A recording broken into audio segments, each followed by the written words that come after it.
Hey everybody, I'm JP, and I'm in the middle of producing a few videos for this new channel that I decided to create. And this was not meant to be my first video, but after a couple of things that came up yesterday, I decided that this topic is so important and so timely that I didn't want to put it off.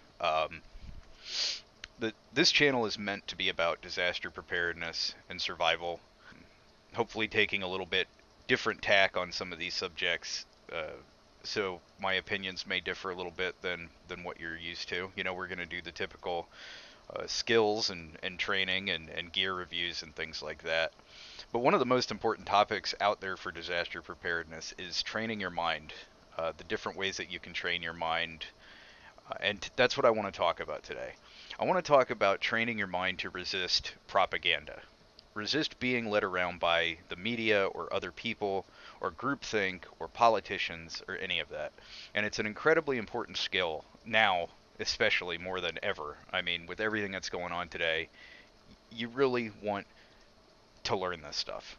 So, first, to quickly explain my background on this topic, why should you listen to me? I've studied behavioral science my entire adult life, with specific focus on persuasion and human decision making processes and things of that nature. And why is that? Well, I spent the last 20 years of my life gaming people's brains, basically. That is my professional career. I worked my way through college as a copywriter after studying neurolinguistic programming and hypnosis. And then I worked for a marketing agency for a while. And now I own my own agency, which has been doing great for about 3 years now. If there's one thing I feel really qualified to talk about, it's the idea of influencing people and understanding why they do the things they do. So, with that in mind, I want to get into some specific points that I would like you to consider when we talk about training yourself to be resistant to propaganda and groupthink. Okay? So, the first point is understand that thinking is a practiced skill. You know, there are countless ways that a person can think. And I don't mean like how you can think about certain things like your opinions. I mean the actual processes that take place in your brain as you're trying to solve problems or formulate your opinions. So your first step towards making yourself uh, propaganda proof and really freeing your brain is to commit yourself to training those skills, your cognitive skills. The next point, all right, you have to accept that the pursuit of truth is hard. It's sometimes kind of painful, really, and by its very nature, the result of the pursuit of truth, it calls your beliefs into question, right? It gives you doubt. You can't find the right answer until you accept first that you don't have the right answer, which means that you're now kind of stuck questioning things. And that can be difficult for some people to deal with. Actually, it's difficult for everybody to deal with. That's part of being human, you know. We want answers. We want to know what's right and what's wrong. But if you really want to be a rationally thinking human being that uses reasoning and you're not a drone, you have to be able to build up the mental fortitude to handle asking questions, to handle doubt. And a big reason why is because propaganda and groupthink, you know, that preys directly on your desire to feel comfortable. Most people are more concerned about feeling good than about actually being right, you know, and it's real easy to get somebody to think what you want them to think, even if it's the wrong thing, if it makes them feel good, because suddenly that's more important than whether or not it's actually true or correct. And you don't want to be one of those people, right? Right. So, point three, realize that you're not really in control of your beliefs and your feelings and your choices, not as much as you might think. And the research is out there. It can actually be a little bit scary. You know, it's hard to accept this, especially for people that have very deeply rooted beliefs or they're very emotional people. But there are some big, you know, there are big unanswered questions out there about free will. That is, you know, this is being studied all the time. It's one of the oldest questions about the human condition is what is free will? And we really don't know right now. But right now, there's a lot of evidence supporting the idea that our behavior is driven almost entirely by our subconscious, um, and much of which is just learned rote behavior or biological instinct. And, we act or we react, and then we consciously try to explain or rationalize what we've done after we've already done the thing. It means that we're actually in less control most of the time than we really think we are. And it makes tons of sense when you factor in what we do know about things like heuristics and moral foundations, which is, heuristics are have been around for a while. They're a fun topic to study, especially if you're in marketing. But moral foundations is relatively new, but it seems to be completely redefining how we look at human behavior, especially in politics. I've actually been using it to very great success in my marketing uh, strategies. It's cutting edge stuff, but it tells us that 99% of our thinking and reasoning is done through learned shortcuts.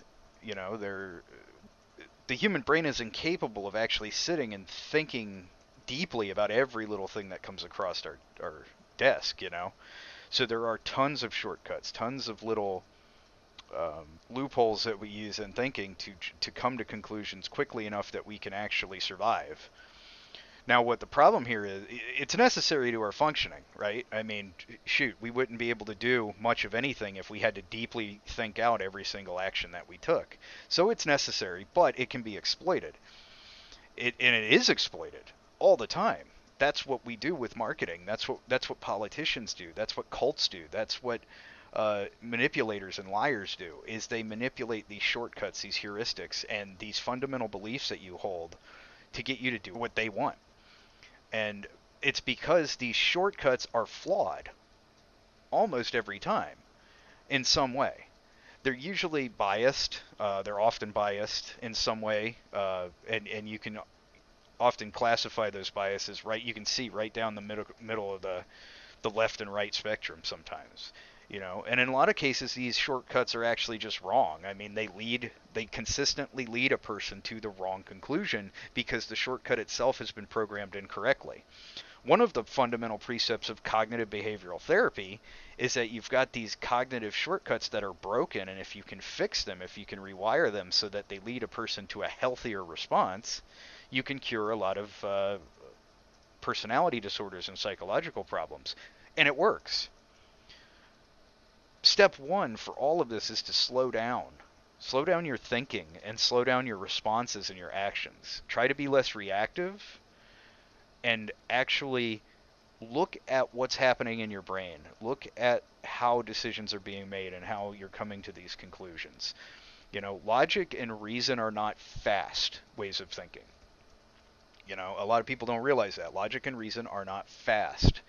If you come to a quick conclusion and you think logic had something to do with it, you're probably not. You're probably mistaken. Because logic takes time to work out. It's like a math problem in your head that you have to do.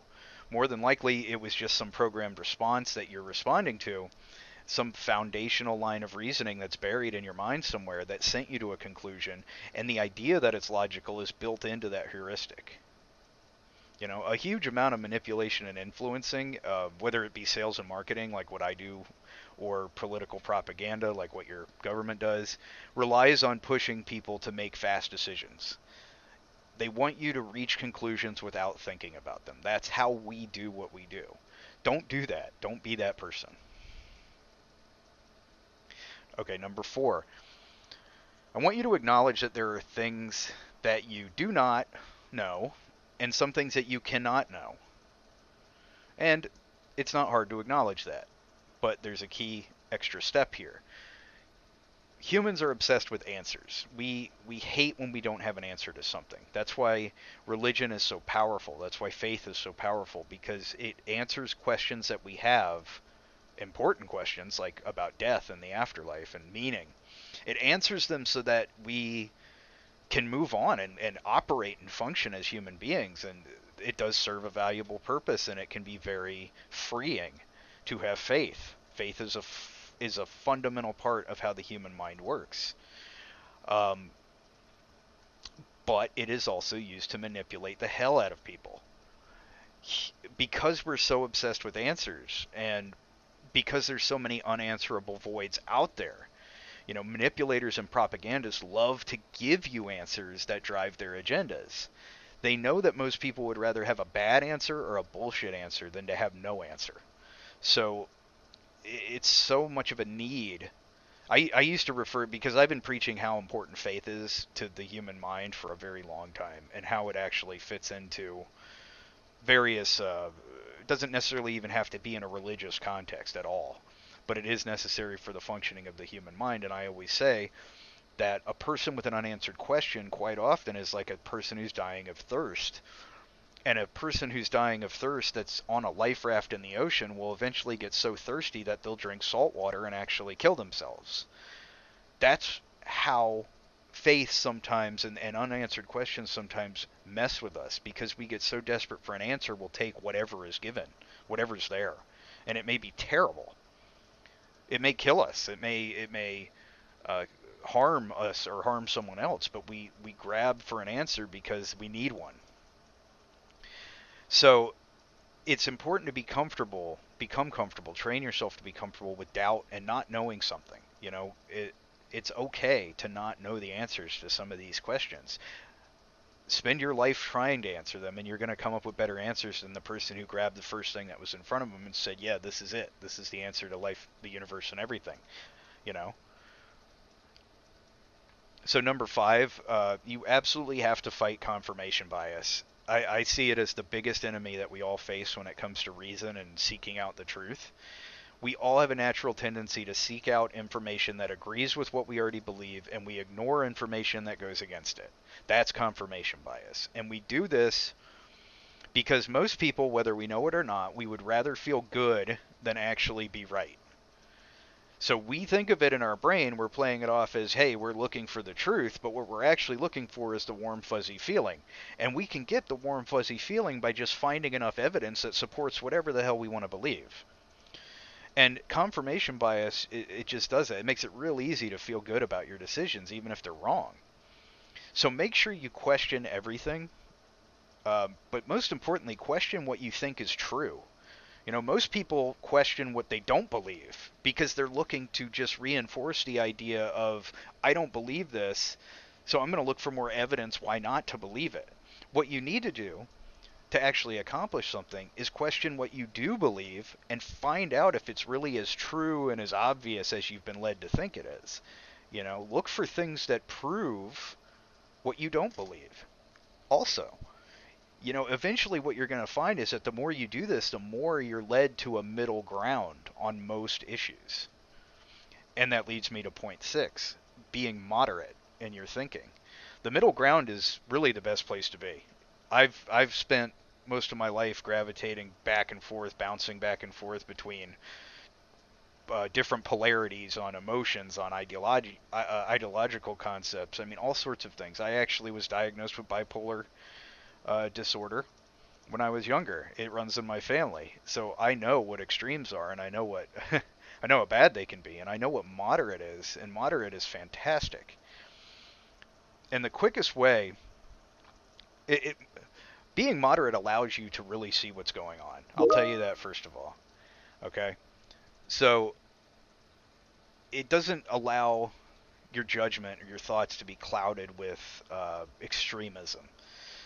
Because the quickest way to shut down somebody's logic and common sense is to radicalize them one way or the other on a subject, whatever that subject is. And the media loves doing this. Our BS bipartisan system is based on doing this. They make people blindly angry or obsessive about one issue or a couple of issues, and once they do that, they've got complete control over that person. All they've got to do is get you, hardline obsessed with this one thing and making sure it turns out this one way, and now you are controlled. Political parties are cults. They operate like cults now. The methods that they use to recruit and retain are the same as cults. And voters are treated like pawns by the government. I know. I read the papers on it. I know how science looks at voting and democracy. And everyone is a pawn on a chessboard. That's it. Okay, so seventh point, and this is going to be the last point. Make sure you red team every important decision, and that means try to find holes in it, try to find flaws in it, in your plan. If you come up with this is the answer, try to make that answer wrong. See if you can find reasons why it's not a good answer before you you jump into it. And this is especially true if somebody else gave you that answer, or if somebody else guided you to that conclusion, whether it be an individual person or a political party or an ad or anything. Stop. Don't just go along with it because it makes you feel good. You have to try to poke holes in it and find the flaws. You know, and you can't be attached to the decision or the outcome. You have to be impartial at this point. Be the scientist and say, okay, interesting. This looks like a good option. Now I need to figure out the reasons why it's not good before I choose it. Okay, so if you haven't noticed, there's a pretty common through line here that I'm going to point out. People like myself, marketers, and also salespeople, propagandists, politicians, are all able to influence you, or to some degree manipulate you even, largely because of the emotional attachments that you have to ideas. And the most dangerous ideas are the ones that you believe define who you are as a person. Once you know who those are, like what those ideas are, and you know what your weaknesses are. And that's why it's so easy to control people politically, because most people have these political beliefs, red or blue, that they think define them as a person. And once the government, once anybody knows what those beliefs are that you define yourself with, they can control the hell out of you. That's plain and simple. That is your weakness. So don't attach to ideas. Don't attach to these beliefs. Don't attach emotionally to things that should be decided with reason and logic. You are who you are without having to cling to that stuff. You don't have to feel like these ideas that someone else gave you, or these ideas that you grew up with, or these political fundamentalist concepts are defining who you are. You are who you are without having to identify with any of that. So train your brain. That's the key concept here. Train your brain. Make yourself more resistant to propaganda. Make yourself more resistant to marketing and influence and all of that stuff, because it's going to make you happier in the long run. If nothing else, whether you believe or not that you're being influenced by the media or this person or that person, these concepts will help you achieve a greater level of happiness, because it takes a lot of the ups and the downs and the uh, off the handle emotional stuff that you may be dealing with on a day-to-day basis, and it helps you face it. So yeah, train your brain. I'm going to link some books in the comments that will help you kind of study this further, some recommended reading. Then I'm going to go back to producing the videos that I actually wanted to start off with. We got some cool stuff coming up with just gear. I have lots to talk about there. Some survival concepts, a lot of stuff about urban survival, and just some different things that I want to touch on, hopefully from a little bit different perspective than the other guys out there doing videos like this. So thank you for watching. I hope you enjoyed.